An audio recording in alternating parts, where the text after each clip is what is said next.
Good morning 11th class. आज हम first chapter पढ़ने वाले हैं। फिज़िकल एजुकेशन का जो आपका पहला चैप्टर है उसका नाम है शारीरिक शिक्षा में बदलती प्रवृत्तियाँ और करियर। इसके अंदर हम जो मेन टॉपिक्स पढ़ेंगे वो है शारीरिक शिक्षा का अर्थ व परिभाषा। ये 1 मार्क में भी आता है, 3 मार्क में भी और 5 मार्क में भी। शारीरिक शिक्षा का लक्ष्य व उद्देश्य। आपको ये दोनों टॉपिक्स पर एक ही क्वेश्चन भी मिल सकता है 5 मार्क में। शारीरिक शिक्षा में करियर विकल्प, अपने आप में ये 3 मार्क्स या 5 मार्क में क्वेश्चन आता है। विभिन्न खेलों में राष्ट्रीय व अंतर्राष्ट्रीय स्तर पर प्रतियोगिताएं और खेलो इंडिया कार्यक्रम, इन पर भी लॉन्ग और शॉर्ट क्वेश्चंस बन सकते हैं। 1 मार्क के क्वेश्चन भी यहाँ से काफ़ी ज़्यादा बनते हैं। स्टार्ट करते हैं चैप्टर। शारीरिक शिक्षा का अर्थ व परिभाषा। पृथ्वी के लोगों के लिए शारीरिक शिक्षा की धारणा नई नहीं है। वास्तव में शारीरिक शिक्षा की जड़ें बहुत पुराने समय में भी मौजूद थीं। यद्यपि पुराने समय में इसका प्रयोग विभिन्न रूपों में किया जाता था। अलग अलग व्यक्तियों के लिए इसका अर्थ भी भिन्न भिन्न था। वास्तव में शारीरिक शिक्षा शब्द कठिन और विस्तृत आधार वाला है। इसमें कई विचारधाराएं शामिल हैं। आरंभ में शारीरिक शिक्षा शब्द का प्रयोग शारीरिक क्रियाओं के लिए किया जाता था, क्योंकि शारीरिक शिक्षा लोगों के जीवित रहने के लिए आवश्यक थी। लेकिन शारीरिक शिक्षा पर सबसे अधिक बल पुराने समय से यूनान में ही दिया गया। सुकरात, अरस्तु और प्लेटो जैसे दार्शनिकों के विचार थे कि शारीरिक प्रशिक्षण युवाओं के लिए अत्यंत आवश्यक है। पुराने समय में भारतवर्ष में भी शारीरिक क्रियाएं लोगों के जीवन का अभिन्न अंग थीं। आप देख रहे हैं कि यहाँ पर आपको बताया गया है कि शारीरिक शिक्षा कोई नई अवधारणा नहीं है। हम ये नहीं कह सकते कि नया नया कुछ निकल के आया है शारीरिक शिक्षा। ये जीवित रहने का एक तरीका थी, जीवन यापन का एक तरीका थी, हमारे ज़िंदगी का एक हिस्सा थी। जो उस समय के लोग थे उनकी ज़िंदगी का हिस्सा थी। इस प्रकार भिन्न भिन्न सभ्यताओं में शारीरिक शिक्षा का अर्थ भी बदलता गया। सामान्यतया शारीरिक शिक्षा को सही अर्थों में नहीं समझा गया। किसी का यह विचार था कि शारीरिक शिक्षा वह है जो शारीरिक शास्त्री करते हैं। कई बार इसे शारीरिक प्रशिक्षण, खेल, शरीर संस्कृति, स्वास्थ्य शिक्षा और मनोरंजन समझा गया। लेकिन वास्तव में शारीरिक शिक्षा इन शब्दों से कहीं अधिक है।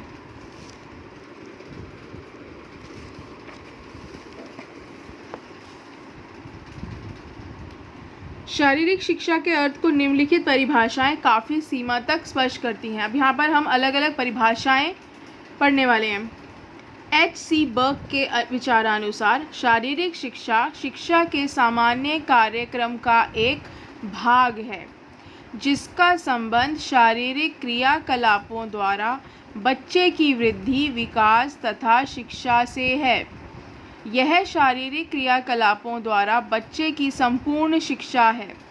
शारीरिक क्रियाएं साधन हैं तथा उनका चुनाव एवं प्रयोग इस प्रकार किया जाता है कि उनका प्रभाव बच्चे के जीवन के प्रत्येक पहलू, शारीरिक, मानसिक, संवेगात्मक एवं नैतिक पक्ष पर पड़े।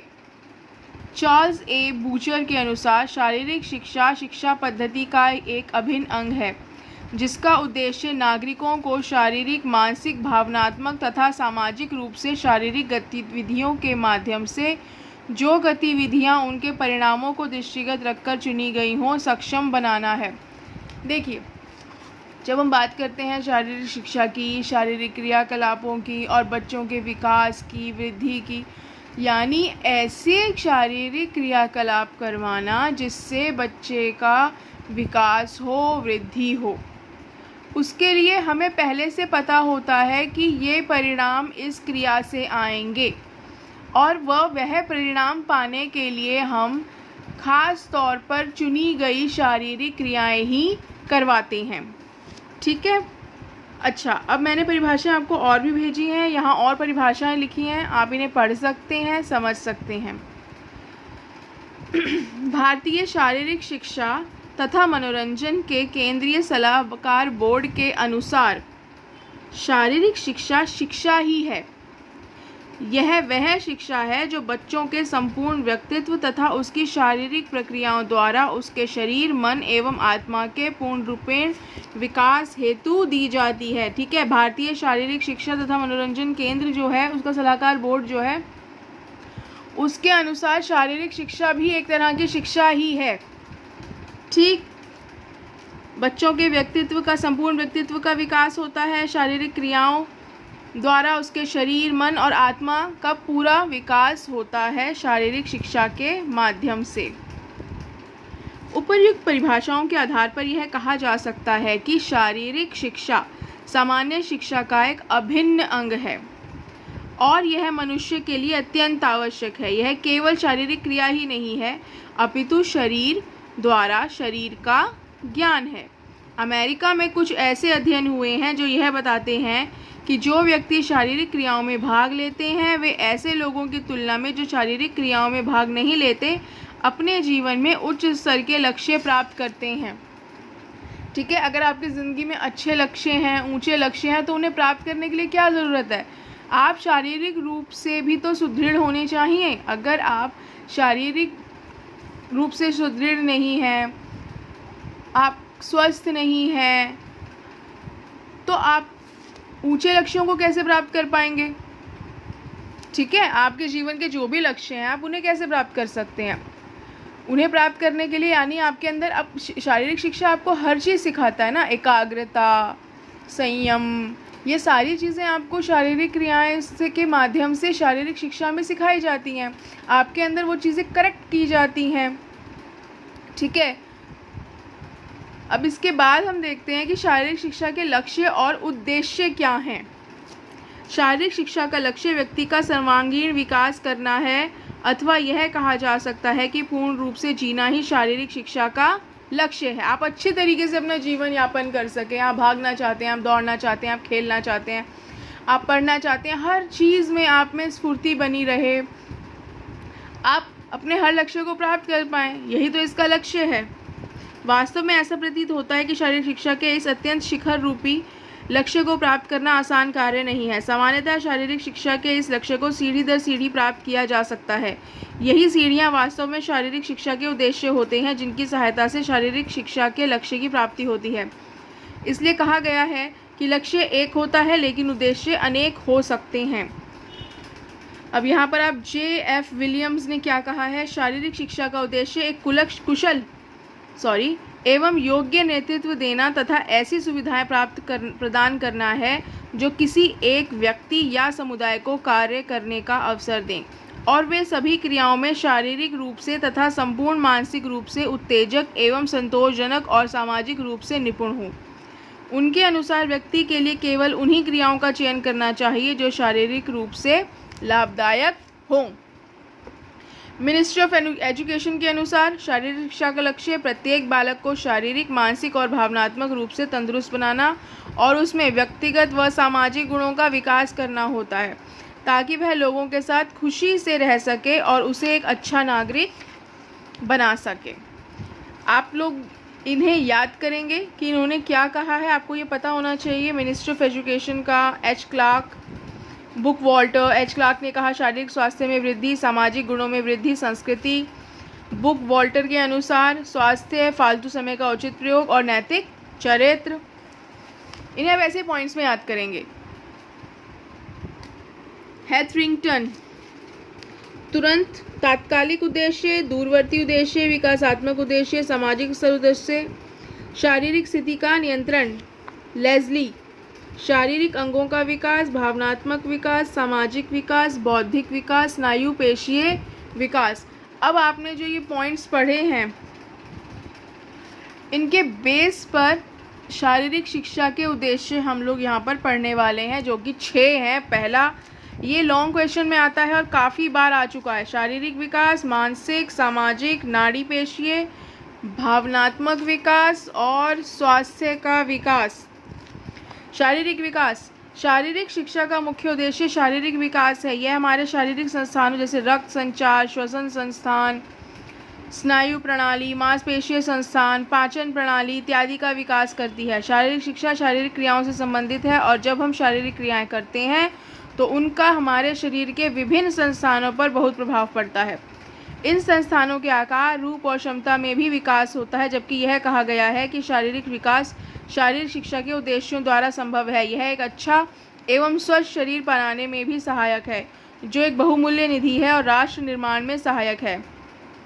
यदि हमारे संस्थान स्वस्थ होंगे तो हम उचित रूप से कार्य करेंगे। देखिए, अगर आप शारीरिक शिक्षा प्राप्त करते हैं, शारीरिक क्रियाओं का पता है कि किस क्रिया से किस प्रकार से मैं ठीक रह सकता हूँ, तो फिर आपका शारीरिक विकास होगा, आपके शरीर जो है वो सुदृढ़ बनेगा, स्वस्थ बनेगा, रोग नहीं होंगे किसी तरीके के। स्वास्थ्य यही है ना, किसी तरीके का कोई रोग नहीं होना चाहिए, तो कोई रोग नहीं होंगे, आपके शरीर का पूरी तरह विकास होगा, आपका कद सही होगा, वज़न ना तो कम होगा ना बहुत ज़्यादा हो जाएगा, ठीक है। आपके जो शरीर के अंदर अंग हैं, आपके जो अंदर ऑर्गन्स हैं, वो सारे अच्छी तरीके से काम कर पाएंगे, आपके अंग अच्छे से काम कर पाएंगे, आपकी मांसपेशियां अच्छे से काम कर पाएंगी, सभी स्वस्थ होंगी, ठीक। मानसिक विकास, यह उद्देश्य व्यक्ति के मानसिक विकास से संबंधित है। देखिए, अगर आपका शरीर स्वस्थ है, मन भी स्वस्थ रहेगा। आप शारीरिक क्रियाओं में देखिए ध्यान लगाना भी शामिल है, आप ध्यान लगा सकेंगे, आप अपने मस्तिष्क को जागरूक रख पाएंगे। भाई आप एक बात देखिए, जब आप कोई खेल खेलते हैं, कोई भी खेल खेल रहे हैं, आप क्रिकेट खेल रहे हैं, आप गुल्ली डंडा खेल रहे हैं, आप बेसबॉल खेल रहे हैं, हॉकी खेल रहे हैं, वहाँ क्या चाहिए, मानसिक और शारीरिक दोनों रूपों से आपको तंदुरुस्त होना होगा। यानी ऐसी क्रियाकलाप करने होंगे जिससे कि आप एक्टिव रहें, शारीरिक रूप से भी और मानसिक रूप से भी। तो शारीरिक क्रियाएं जो हैं वो आपको शारीरिक तौर पर तो सुदृढ़ बनाती ही हैं, साथ ही मानसिक तौर पर भी आपको तैयार करती हैं। जो बच्चे खेलते हैं, खेल में अच्छे हैं, आप देखेंगे वो हर बात पे बहुत जल्दी रोने नहीं लगेंगे, बहुत ज़्यादा जल्दी खुश नहीं होने लगेंगे। क्यों? क्योंकि उनके मन पर उनका कंट्रोल हो गया है। अब वो जानते हैं कि हमें छोटी बात पे नहीं रोना है, या खेल है, खेल में हार जीत होती है। एक आम बालक के बनस्पत ऐसे बच्चे जो शारीरिक खेलों में, क्रियाओं में भाग लेते हैं, वो ज़्यादा मानसिक तौर पर मजबूत होते हैं, ठीक है। और अगर आप में थोड़ी एक हीन भावना भी आती है, अगर आप शारीरिक रूप से बच्चा रोगी है, बार बार बीमार पड़ रहा है, तो वो पढ़ भी नहीं पाता, वो और कोई क्रियाकलाप अपने दैनिक जीवन के ठीक प्रकार से नहीं कर पाता है। तो अगर आप स्वस्थ रहेंगे तो मानसिक रूप से ऐसी जो स्थिति है उसका सामना आपको नहीं करना पड़ेगा। सामाजिक विकास होता है, मित्रता की भावना बनती है, समूह में काम करना बच्चे सीखते हैं, ठीक है। आपको पता चलता है कि समूह में कैसे सबका महत्व होता है, हमें सबके साथ मिलके किस तरीके से काम किया जाता है, क्योंकि खेल आपको ये सिखा रहा होता है। खेल सिखाता है कि मित्रता की भावना क्या है, कैसे दोस्ती निभाई जाती है, कैसे मित्रता निभाई जाती है। ऐसे लोग ज़्यादा अच्छे मित्र बनते हैं, ऐसे लोग ज़्यादा अच्छी तरीके से समाज में घुल मिल जाते हैं। आपको घुलना मिलना सिखाती है खेल।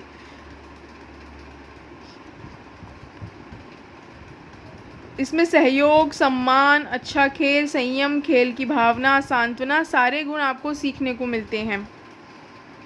नाड़ी पेशीय समन्वय, न्यूरोमस्कुलर कोऑर्डिनेशन, यह उद्देश्य नाड़ी संस्थान तथा मांसपेशीय संस्थानों में समन्वय स्थापित करता है। सिंपल से एग्जाम्पल से समझाती हूँ। रिएक्शन टाइम आपका जो है वो कम हो जाता है। देखिए, आप खेल रहे हैं, आप जब एक नॉर्मल एग्जाम्पल लो, आप बॉल लेते हैं और आपस में एक दूसरे को कहते हैं कैच करो। एक बच्चा होगा जिसकी परफॉर्मेंस ज़्यादा अच्छी नहीं होगी और बार बार वो बॉल छोड़ रहा होगा, लेकिन एक बच्चा होगा जो बॉल बड़ी जल्दी पकड़ रहा होगा। अब जब बॉल जिसकी बार बार गिर रही थी, रोज़ प्रैक्टिस करने से वह बच्चा रिएक्शन टाइम जो है उसका वो कम होगा और वो एकदम से बॉल को कैच कर पाएगा। यानी रिएक्शन टाइम कम होना मतलब कि मेरे हाथ में ये पेंसिल है, ये मुझसे गिरी, हाँ, अब मैंने कितनी देर में इसे उठाया, ये रिएक्शन टाइम है। यानी गिरते ही मैंने उठा लिया, या मुझे वक्त लग रहा है, इस पर डिपेंड करता है, यानी आपका रिएक्शन टाइम कम होना चाहिए, एकदम से रिएक्ट कर पाएँ आप। इसलिए आप इसके लिए क्या क्या ज़रूरत होगी, एक तो आपका शरीर का विकास अच्छा होना चाहिए, मानसिक रूप से आप मजबूत होंगे, आपकी बुद्धि एकदम से काम करेगी और आपका रिएक्शन टाइम कम होगा। आप उसी टाइम बॉल को जैसे ही आपके पास पहुंच रही है आप उसे कैच कर लोगे। आपको धीरे धीरे पता चलेगा कितने एंगल पे आने वाली है, अगर उसने यहाँ से फेंका है तो धीरे धीरे आपकी प्रैक्टिस इतनी मजबूत हो जाएगी। तो इससे आप जो है नाड़ी पेशी जो संस्थान है इन सब का आपस का जो कोऑर्डिनेशन है, जो मसल्स का कोऑर्डिनेशन है आपके ब्रेन के साथ, वो बिल्कुल परफेक्ट हो जाता है। भावनात्मक विकास, देखिए इसमें क्या होता है, खुशी, आशा, ईर्ष्या, घृणा, डर, दुख, क्रोध, आश्चर्य, कामुकता, एकाकीपन आदि ऐसी अनेक भावनाएं हैं जो मनुष्य के शरीर में, उसके मन में होती हैं। लेकिन व्यक्ति को क्या करना है, इन सभी संवेगों पर नियंत्रण रखना है और इनसे ऊपर उठना है।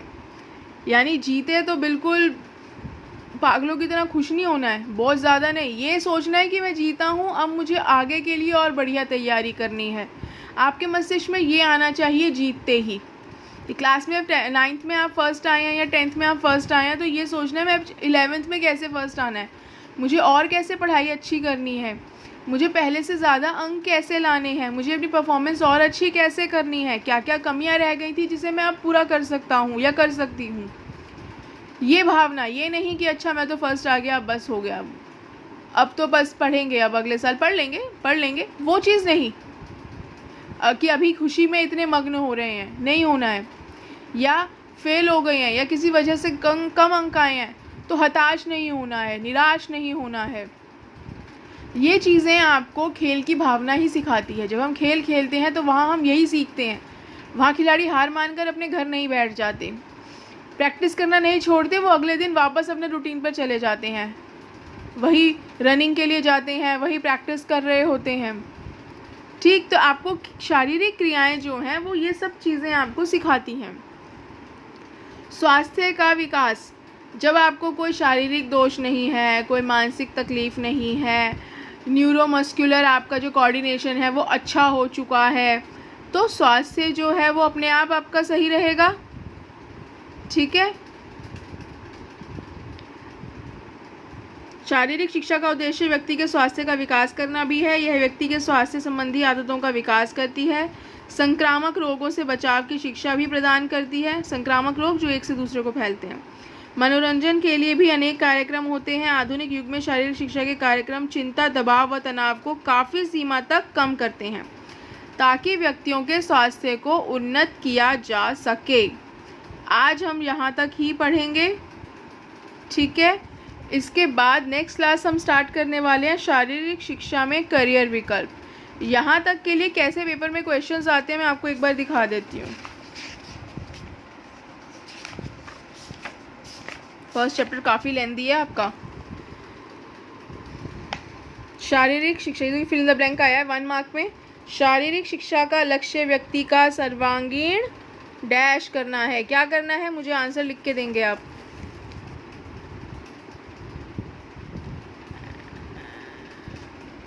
ठीक है। अब यहाँ देखिए 3 मार्क में क्वेश्चन आया हुआ है। शारीरिक शिक्षा के उद्देश्यों को सूचीबद्ध कीजिए तथा उनमें से किसी एक उद्देश्य का वर्णन कीजिए। 3 मार्क में आपको 6 का नाम देना है और किसी एक को एक्सप्लेन करना है। पेपर में आपका यही टारगेट रहेगा, आप ऐसे ही पेपर करेंगे। 3 मार्क का है, 6 पॉइंट्स के नाम लिखने हैं और 1 पॉइंट को एक्सप्लेन करना है। 5 मार्क में अगर ये क्वेश्चन आता है तो क्या है क्वेश्चन, शारीरिक शिक्षा की परिभाषा बताइए, इसके लक्ष्य एवं उद्देश्यों की विस्तृत व्याख्या कीजिए। यहाँ आपको 6 पॉइंट्स की व्याख्या करनी होगी और परिभाषा देनी होगी। ठीक है। 1 मार्क में आपको परिभाषा का दूंगी और 4 अंक में आपको दूंगी व्याख्या करने के।